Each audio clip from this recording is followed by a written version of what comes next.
Okay, to the best book club in the world. I know you guys are enjoying the greatness mindset, and Carms tells me you guys are incredible. So I appreciate you guys for how you show up, how you're consistently learning and educating and overcoming challenges.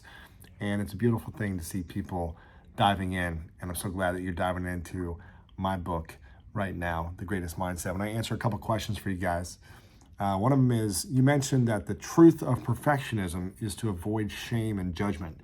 How can we prepare ourselves to handle potential criticisms and not take it personally when putting ourselves out there? I think this is one of the biggest challenge for people is the need to look and be perfect so that they won't get criticized by others or they'll live up to some expectation.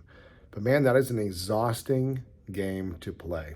And you're never going to be perfect, no matter how much control, how well put together, how try to say the right things, do the right things.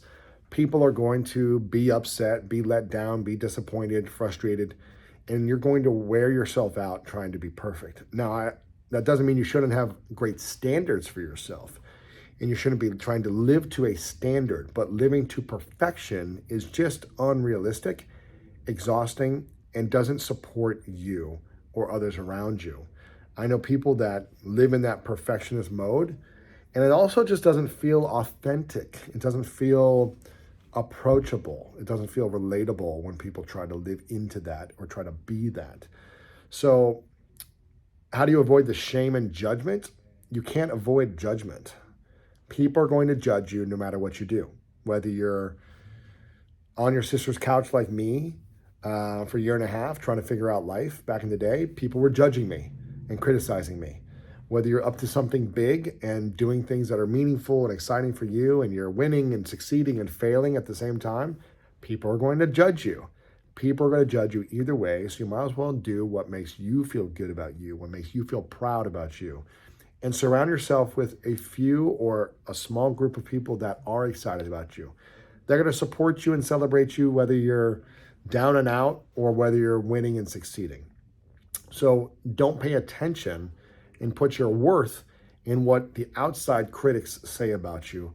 Put your worth on how you keep your word to yourself and to your standards and how the relationships you have that are closest to your life. That's what I would do, is focus on that. I know it's hard when you get negative comments and all these different things, but that's what I would be focusing on.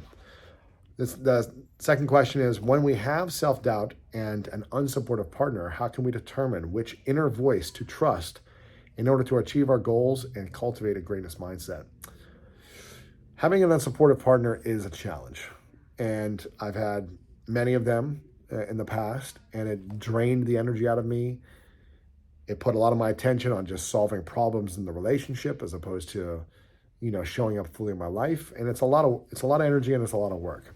Now, I'm not trying to tell you what to do with your relationships. I think we're all on our own individual journey.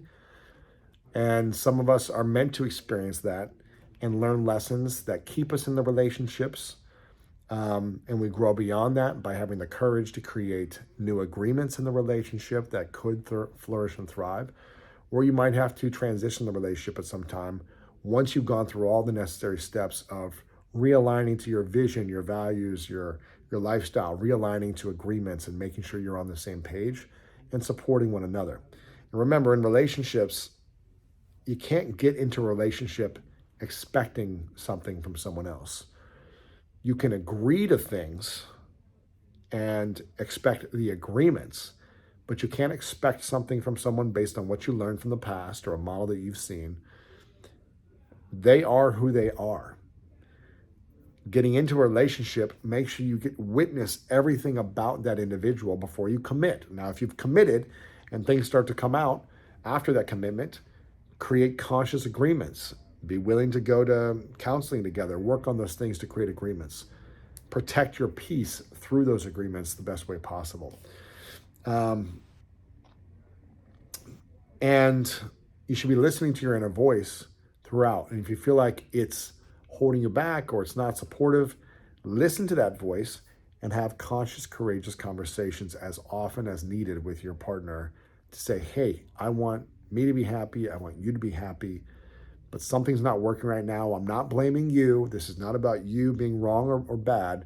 This is about me wanting us to create healthy agreements so that I can feel better, you feel good about it, and our relationship thrives.